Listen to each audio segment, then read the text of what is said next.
And now at 6, arrests and charges in a massive unemployment fraud scheme. Billions of dollars in aid meant to help struggling Californians allegedly stolen instead.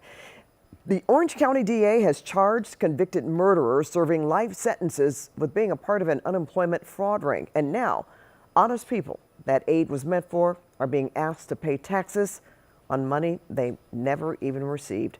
CBS 2 investigative reporter Kristine Lazar has more.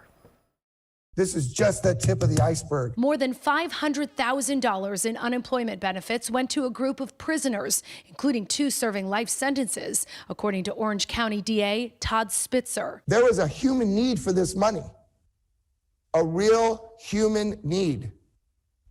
And instead, this money went to 6 state prisoners, including 2 convicted murderers. Spitzer announced several arrests, including 2 men who he says opened a business in Garden Grove to apply for bogus unemployment claims, more than 1,000 of them. Including a 99-year-old applicant who represented through her application that she lost her work as a housekeeper because of COVID. This is video of the men being arrested last month after a search warrant was served at their business. There was so much cash. It was stuffed in suit pockets, overflowing in nightstands. Thousands of dollars were crammed into a backpack. So we got a big problem, and we better figure out how to solve it together. Out-of-work artist Trace Devine knows that problem all too well. His EDD account was frozen back in September after it was flagged for suspected fraud, pending identity verification. Sent in all my info for verifying my identity, passport, social security, everything I had, license.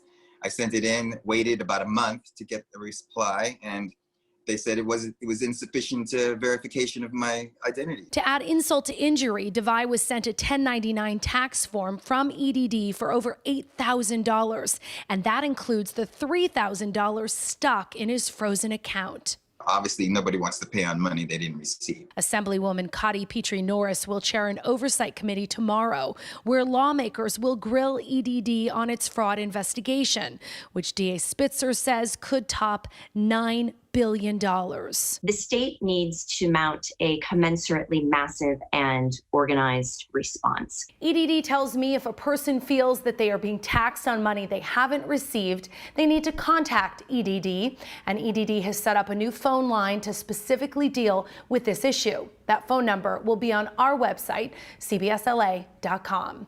Kristine Lazar, CBS 2 News. Well, late this afternoon, EDD officials revealed some startling new details on the scope of the pandemic-related unemployment fraud. Since March, the state has paid $114 billion in unemployment claims. The EDD says nearly 10% of that money, approximately $14 billion, was paid on fraudulent claims, and another 17% of payments are being investigated as potentially fraudulent. That could be another $19 billion or so. EDD says its investigation and audit will continue.